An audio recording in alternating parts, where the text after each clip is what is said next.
Il y a pile un an, Emmanuel Macron était en pyjama et devant son bol de ricoré se demandait bien ce qu'il allait faire de sa journée. Et là, il s'est dit « mais c'est aujourd'hui que je deviens président, j'espère qu'ils mettront le gyrophare dans ma voiture ». Alors pour chanter cette épopée, certains se sont transformés en bardes de la Macronie. Bonjour Tanguy Pastureau. Bonjour Jean-Mathieu, bonjour. Alors vous êtes humoriste, on peut vous entendre sur France Inter dans la bande originale animée par Nagui, Oui. et vous voir dans Les Terriens du Dimanche, C'est vrai. aussi sur C8. Ouais. Et vous sortez un livre, Une année en Macronie, chez Michel Lafon, et vous êtes tout simplement devenu fan d'Emmanuel Macron. Totalement, son élection il y a un an m'a complètement transformé. Je me suis senti à son image et à l'image de la France, un peu plus sexy, un peu plus haute, avec quelqu'un qui soit même vraiment de nous représenter, quoi. Non, au-delà de ça, moi ce qui m'a étonné, c'est la rupture politique. C'est ça qui m'a amusé, quoi. On passe d'un monde avec François Hollande en train de végéter, en train d'attendre sa retraite à Tulle, enfin un truc totalement délirant. On a l'impression que le type n'a même pas réalisé au bout de 5 ans qu'il était président, à quelqu'un qui a vraiment envie, quoi, a envie d'y aller. C'est un mort de faim, quoi.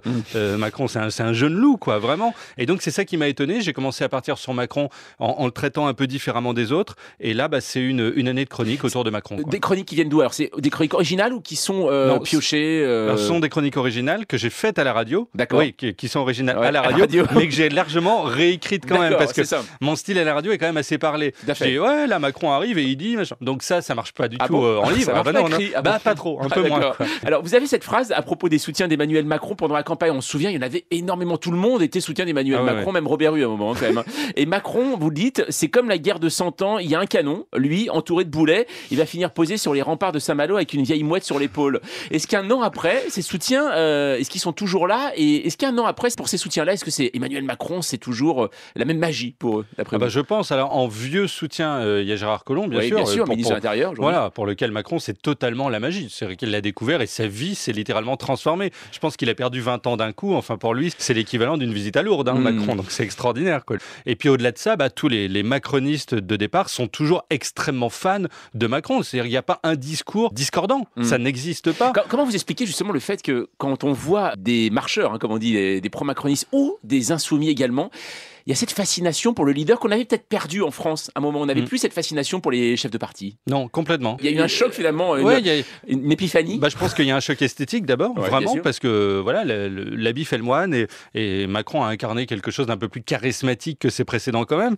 On se souvient quand même qu'Hollande, voilà, c'était un peu plus compliqué. D'ailleurs, il a eu les frondeurs. Enfin, la moitié de son gouvernement était contre lui. Enfin, c'était incroyable. Sarkozy, il a voulu prendre des gens de gauche et de droite qui ne se sont pas entendus parce que Sarkozy, finalement, c'était une sorte de test de Macron. Passion zéro, quoi. Voilà, il a tenté de faire la même chose, en fait, mais en prenant des vieux. L'astuce de Macron, c'est qu'il a pris des jeunes, en fait, et qui étaient déjà totalement apolitiques. C'est-à-dire que ce sont des technocrates qui sont là pour appliquer un projet, quoi, un plan, mais qui pourrait être aussi appliqué à une start-up ou une entreprise. C'est la même chose, sauf que la start-up fait 70 millions d'habitants. Voilà. Alors, après l'élection de François Hollande, beaucoup d'humoristes disaient sans Sarkozy, on perd un client. Après l'élection d'Emmanuel Macron, les humoristes ont dit après Hollande, on perd un client. Et puis finalement, il y a de quoi faire. Finalement, c'est quoi? C'est le pouvoir qui caricature, d'après vous? Je pense pas, en fait. C'est-à-dire qu'on peut caricaturer le pouvoir, mais il faut toujours prendre les choses différemment. Par exemple, Hollande était déjà très, très drôle naturellement. Il n'y avait rien à faire. En fait, il arrivait, il se mettait devant un micro et c'était déjà drôle. Je me souviens que Laurent Gérard, par exemple, et d'autres humoristes l'imitaient visuellement, uniquement physiquement, pendant 9 minutes, sans prononcer un mot, et les gens étaient morts de rire pendant 9 minutes. Ça, c'est extraordinaire. On peut pas faire le même truc avec Macron. Et Macron, moi, je l'ai pris différemment. C'est-à-dire qu'au lieu de le traiter comme un loser, comme les présidents précédents, je l'ai défini en tant que Dieu qui est au-dessus de nous. D'ailleurs, ce qu'il imagine de lui-même.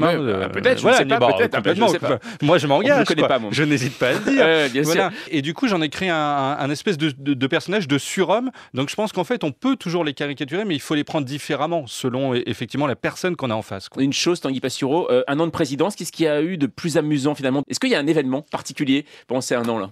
Je pense que l'adoption du chien Nemo a été quand même un grand moment de la présidence, parce que finalement, ça paraît anecdotique, mais c'est ce moment où quand même Macron se dit « je vais quand même ressembler un petit peu aux anciens présidents », alors que pour l'instant, il n'avait fait aucune concession aux traditions, quoi. Même la photo de famille là, avec les ministres, c'est complètement apocalyptique. Il y a Nicolas Hulot devant. Je pense que s'il y avait eu un stagiaire de 3e, on lui disait « Théo, viens de mettre devant tout le monde », et puis le jeune s'allongeait sur l'herbe. Et là, au moment où justement il a accueilli ce chien, c'était vraiment la tradition qui revenait. Alors, elle n'est pas restée longtemps, parce que derrière, il a tout fait sauter, et il a une passion des animaux, parce que maintenant, il a des poules, enfin voilà, c'est un gitan, Macron. Exactement, c'est aussi un correspondant de National Geographic, on a l'impression. C'est un peu ça. La chaîne d'animaux. La mise à jour de Tanguy Pastureau, c'est à suivre toute la journée sur France Info.